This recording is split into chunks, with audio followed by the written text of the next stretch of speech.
people. Let's get the show on the road.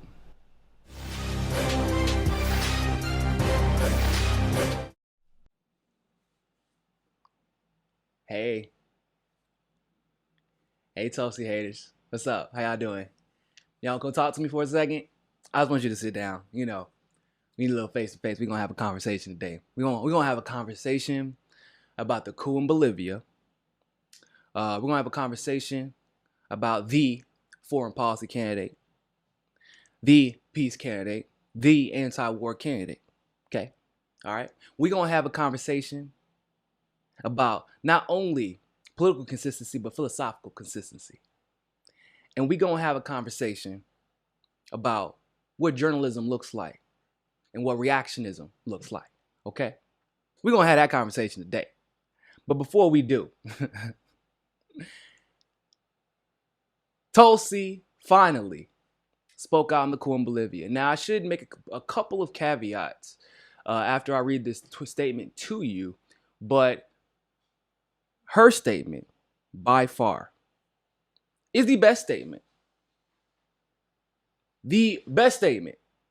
And I'm explaining to you why it's important and all the elements of what she said in the context of what's happening right now and in the presidential race specifically.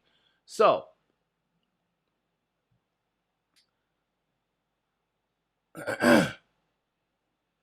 Tulsi said in a tweet, "What happened in Bolivia is a coup, period.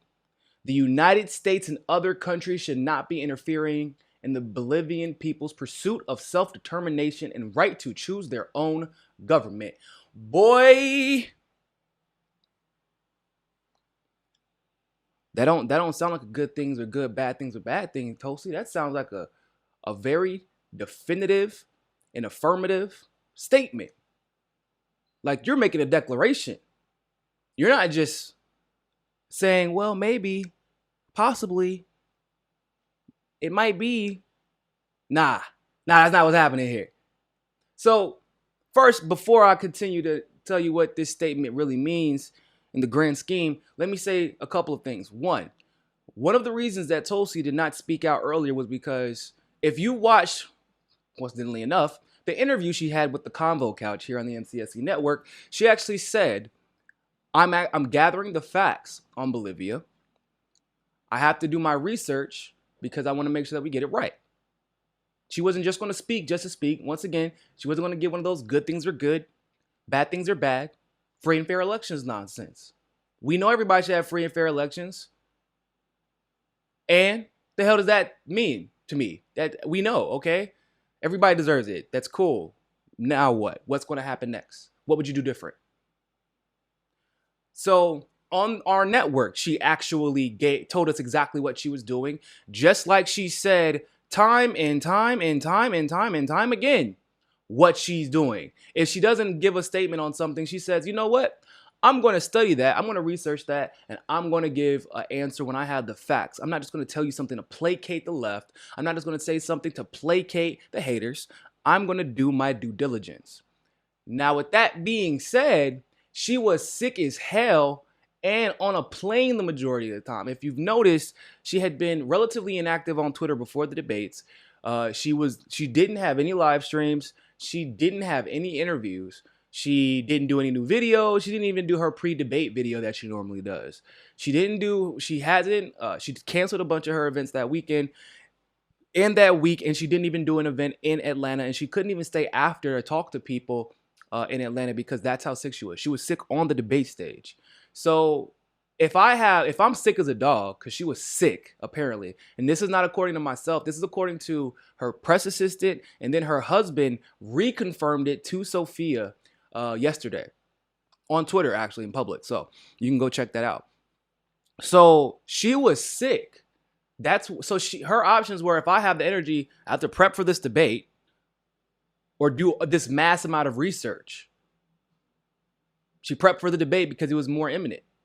But I have another theory as well, which I'm going to talk about after I break down this tweet. But I felt like I just had to tell you all because like that's just some official piece of information that everybody needs to know when trying to judge whether or not she took too long, quote unquote, to talk about this situation. Now, what happened in Bolivia is a coup. What happened in Bolivia is a coup. Not, you know what it appears to be, sir. What it might look like, sir. Well, you know, it might be, sir. No. What happened in Bolivia is a coup. This is a presidential candidate running for the job of the office of commander-in-chief who is in control of 70% of our foreign policy, who doesn't think about it, it might be, did her research, gathered the facts, didn't listen to Pompeo, didn't listen to the foreign policy establishment. She heard them, but she didn't listen to them. And didn't equivocate, use her own facts as compared to the people who are in an administration and claim to have military background and foreign policy background. And she made the correct statement.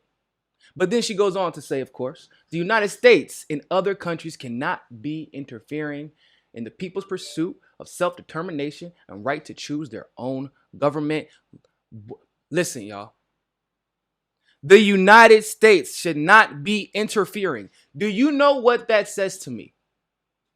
It says to me that Tulsi Gabbard, once again, is running for president of the United States.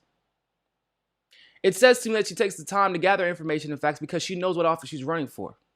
She's not running as much as she has generally been a champion for the left, but she's not running to be the champion of the left. So, as I have said multiple times, you can't just say, if you're Tulsi Gabbard, who is more scrutinized than any other candidate, period, point blank, more hated on than any other candidate, held to a higher standard, especially on foreign policy, than every other candidate. You can't just say, well, he was a great leader and the people of Bolivia liked him and he was a socialist, therefore this is bad and it might be a coup. That's not presidential. That does not show that you understand the circumstances that have allowed, or not even allowed, this coup to happen, but actually caused this coup to happen. What Tulsi demonstrated is that she understands as president that I have the influence, one way or another, to ensure that this does not happen again. In other words, I have the influence, I will have the influence to make sure another Morales situation does not happen. That is the difference between this statement and everybody else's statement. Of course, not like Jill Stein. Jill Stein got it, perfect. John Baraka, the usuals. The usuals got it absolutely perfect, knocked it out the park as expected. But I cannot stress enough how much this is exactly what I want my candidate to do. Not just my candidate, but my president. Do I want a president? You have three options in this situation right now. You have candidates that literally said nothing, which is most of them. And I doubt and if they're going to say something, it'll likely be the wrong thing. You have candidates that are talking about, it might be a coup, but they're saying that they're essentially asserting that we have to show leftist solidarity. And that's cool. And that's great. Like, don't get me wrong. If you're a leftist and you do stand with Morales as a leftist, then I think you should talk about that. Like, there's nothing wrong with that. But once again, I'm from an objective perspective, I'm looking for the best person to run the country. So the last option is, do you want a candidate who knows it's a coup? President, matter of fact, let me say, I don't want to say can't. Do you want a president who is aware that it is a coup, is not afraid to call it a coup, and then asserts, rightfully so, not only is it a coup, but I know as a congresswoman who has once sat on the Foreign Affairs Committee that this was caused by the United States. Oh, but how do I know? Because I took the time to not listen to my foreign policy advisor. I took the time, well, not to not listen. I took the time to hear them out. I took the time to hear out what Mike Pompeo had to say. I took the time to hear out what the administration had to say about it, what the generals and the secretaries had to say about it. However, I still took the time to gather my own facts, and I would not speak up just to placate someone for political gain. Instead, I will speak up when I have the right answer and also understand the solution or measures that can be taken to prevent this in the future. Now, here is the petty side of me talking.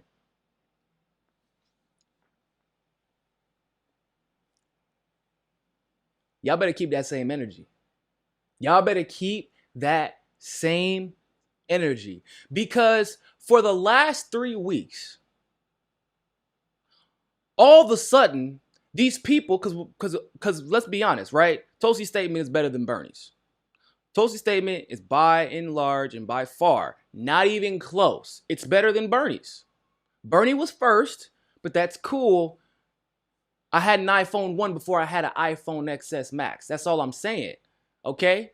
The iPhone was great. The XS Max is better. It took what was already done and built upon it. After, they gathered some data, learned some new tricks, put the pieces together, and it's a better phone. Bernie's statement was great. Tulsi's statement was better. It is what it is. Don't forget to hit that subscribe button and hit that notification bell if you like that segment of Mikasa Sukasa. Of course, if YouTube is giving you trouble, as it always does, you can download the Rokfin app and follow us there. Also, if you want to continue to help our show grow, you can help us reach our goal of 500 patrons on Patreon and donate as little as $1. Really, anything helps. Other than that, always remember, people, more than anything else, find your balance. Peace.